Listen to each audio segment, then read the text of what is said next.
Alors, la semaine passée, on avait discuté du canon biblique de l'Ancien Testament.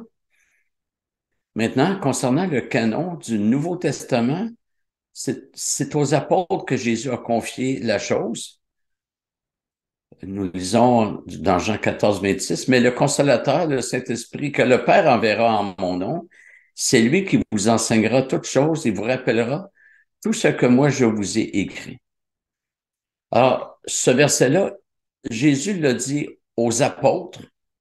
Dans le contexte, c'est clairement les apôtres qui sont concernés. Et on lit aussi au chapitre 16, verset 13, quand il sera venu, lui, l'Esprit de vérité, il vous conduira dans toute la vérité, car ses paroles ne viendront pas de lui-même, mais il parlera de tout ce qu'il aura entendu et vous annoncera les choses à venir. Ce verset ou ces versets n'insinuent pas que chaque chrétien peut recevoir une nouvelle révélation. Ce sont des versets qui sont cités par nombre de chrétiens sur Facebook pour justifier euh, la pensée qu'ils ont reçu une nouvelle révélation. C'est aux apôtres que Jésus parlait et nous, on ne doit pas persévérer dans la recherche de nouvelles révélations, mais dans l'enseignement des apôtres. C'est ce qu'on lit dans Acte 2, 42. Ils persévéraient dans l'enseignement des apôtres dans la communion fraternelle, la fraction du pain et dans les prières. Donc, c'est les apôtres qui ont été désignés pour recevoir la révélation de la nouvelle alliance, comme c'était aux prophètes dans l'Ancien Testament à recevoir. Les apôtres sont aussi prophètes. Euh, et c'était un critère pour fixer le canon.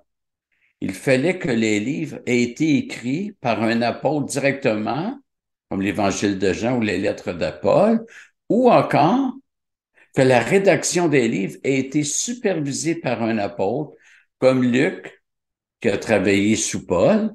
Donc, Luc a écrit évidemment l'Évangile de Luc, les Actes des apôtres, et possiblement l'Épître aux Hébreux. Ainsi, les écrits du Nouveau Testament ont tous le sceau apostolique, et là, ça va recouper un peu ce qu'on a vu dimanche. L'apôtre Jean a écrit ce qui était dès le commencement, ce que nous avons entendu, ce que nous avons vu de nos yeux, ce que nous avons contemplé et que nos mains ont touché concernant la parole de vie. Et la vie a été manifestée, nous l'avons vu, nous en rendons témoignage et nous vous annonçons la vie éternelle qui était auprès du Père et qui a été manifestée. Ce que nous avons vu et entendu, nous vous l'annonçons à vous aussi, afin que vous aussi, vous soyez en communion avec nous. Or, notre communion est avec le Père et avec son Fils, Jésus-Christ. Ceci, nous l'écrivons afin que notre joie soit complète. Voici le message que nous avons entendu de lui et que nous vous annonçons. C'est intéressant que l'épître vient uniquement de Jean, mais Jean parle au nous.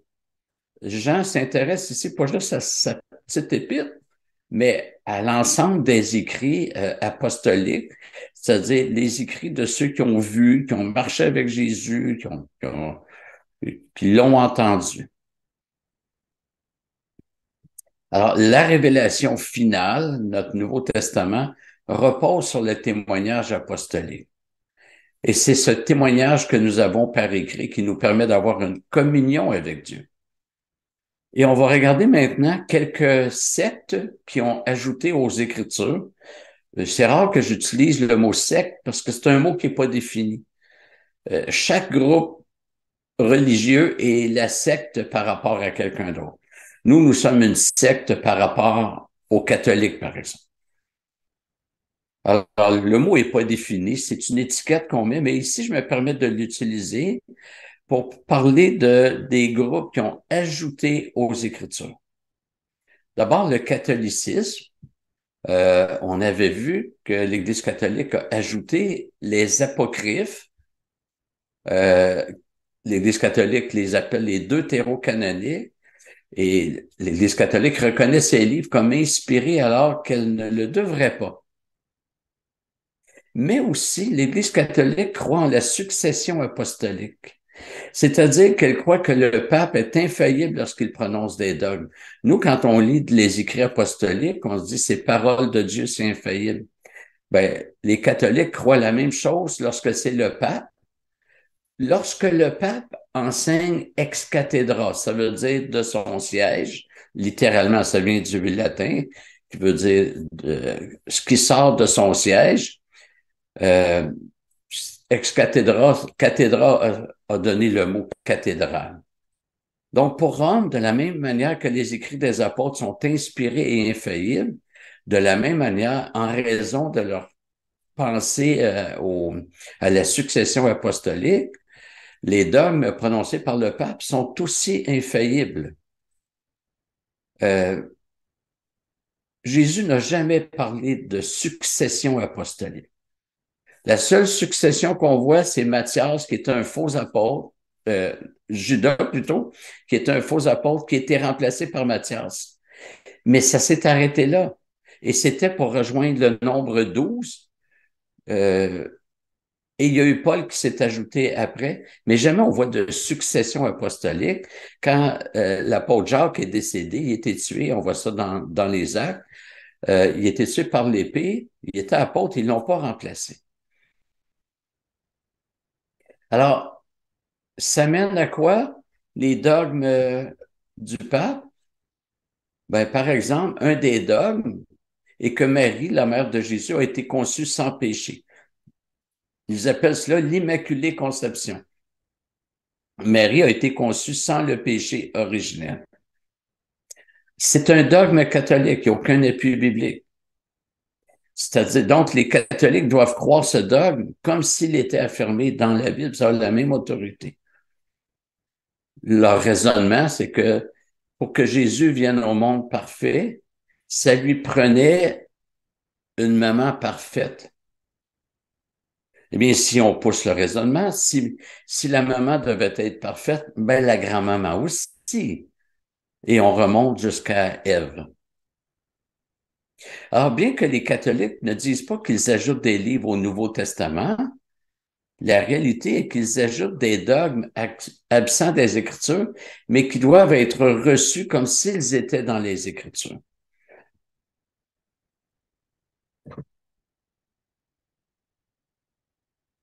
Un autre groupe, c'est la religion mormone.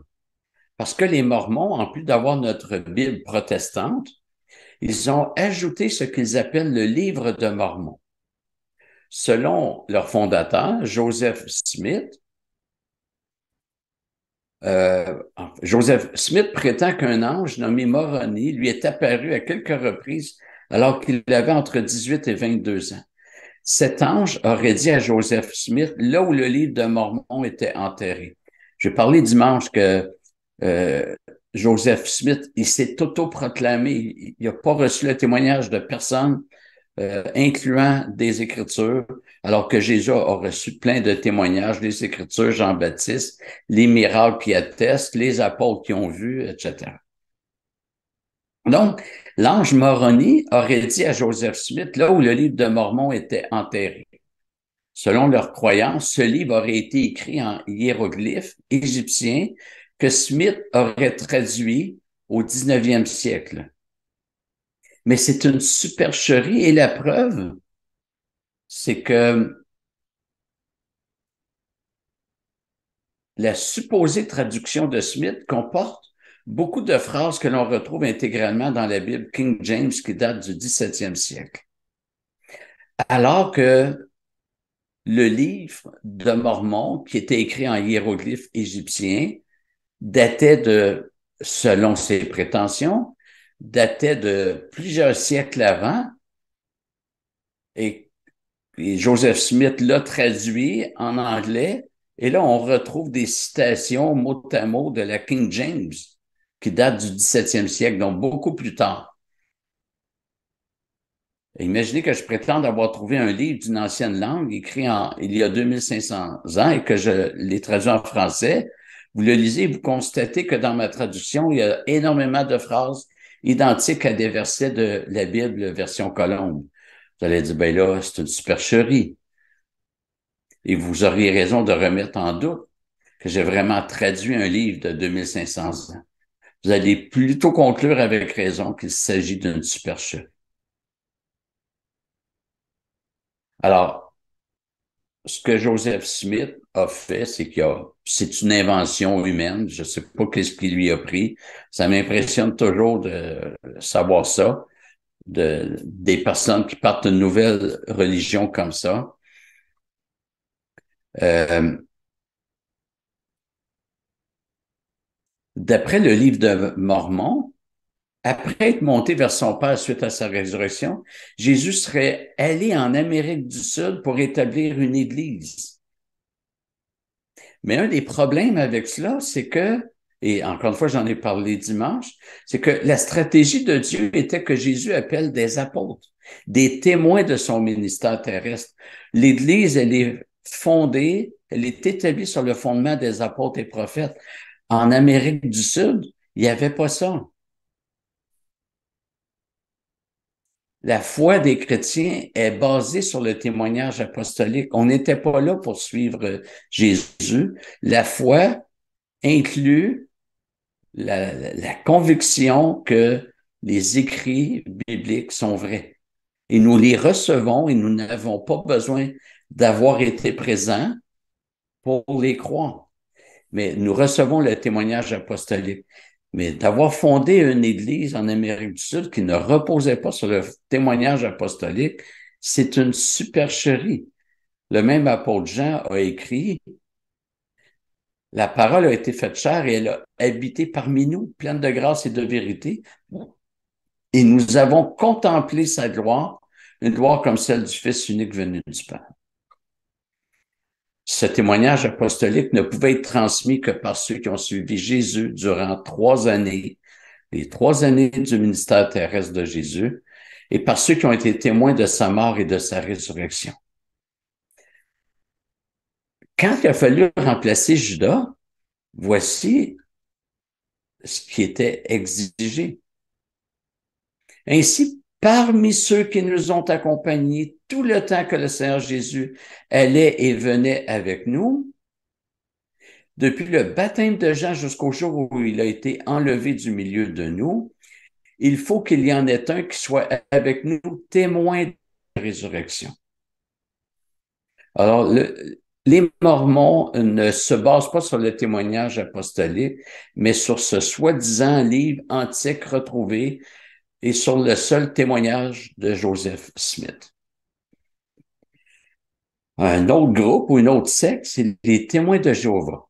Ils sont tombés dans un piège semblable. Les témoins de Jéhovah doivent considérer les livres venant de leur société, leur organisation, qu'on appelle la Watchtower ou la tour de garde. La tour de garde, c'est le nom de leur organisation et leur revue s'appelle aussi la tour de garde, enfin une de leurs revues. Ils doivent considérer que ce qui paraît dans toutes les revues, tous les livres qui sortent du bureau chef, parce que c'est vraiment une entreprise, ils sont obligés de considérer que c'est inspiré au même titre que les apôtres. En fait, les témoins de Jéhovah, moi, je me suis intéressé à ça puisque j'étais imprimeur jadis. Ils ont les plus grosses imprimeries du monde. Ils sont pour la planète. Ils ont des distributeurs de littérature bénévoles. Et c'est ceux qui distribuent, c'est chaque membre de témoins de Jéhovah qui est obligé de payer les livres qu'il va distribuer aux portes. Alors, je vous lis quelques paragraphes de leur revue La Tour de Garde. Il faut aborder l'étude de la Tour de Garde dans une bonne disposition d'esprit et de cœur, sachant que Jéhovah n'accorde l'intelligence qu'aux uns et non aux personnes rétives. Si nous aimons Jéhovah et son organisation, vous voyez, mettre ça au même niveau, nous n'aurons aucune défiance dans le contexte, aucune défiance en lisant. Mais ainsi que le dit la Bible, nous croirons tout, c'est-à-dire tout ce qui paraît dans les colonnes de la tour de garde. Depuis plusieurs années, Jéhovah se sert de la tour de garde comme d'un tel moyen de communication et ces colonnes sont sans cesse employées dans un effort pour présenter la vérité au reste. Le reste, c'est le nombre d'élus. Ce n'est pas la vérité d'un homme, mais la vérité de Dieu et dont le canal ou l'instrument est celui de Dieu et non pas celui d'un homme.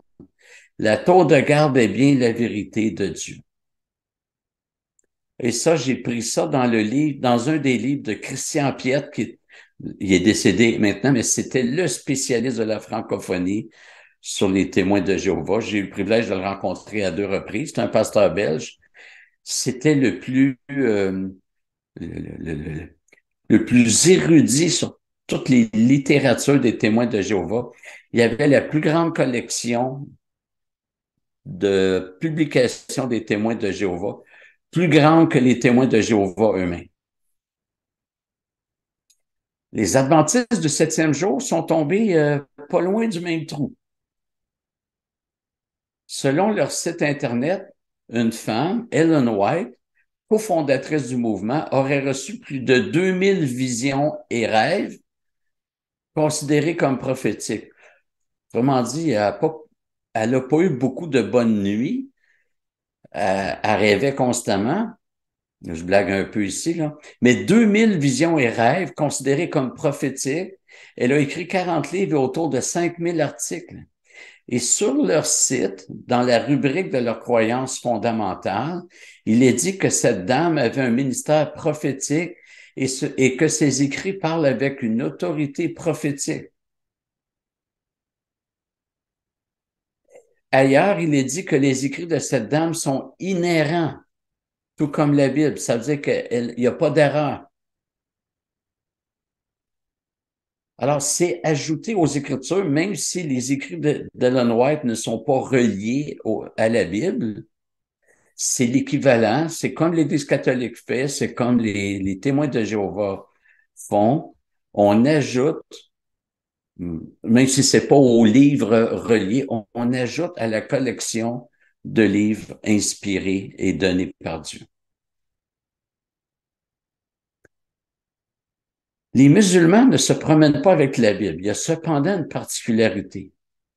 Les musulmans reconnaissent que c'est Dieu qui a donné certaines portions de nos Bibles, mais des portions assez intéressantes. Alors, je vais vous présenter certaines sourates du Coran. Une sourate, c'est comme un chapitre.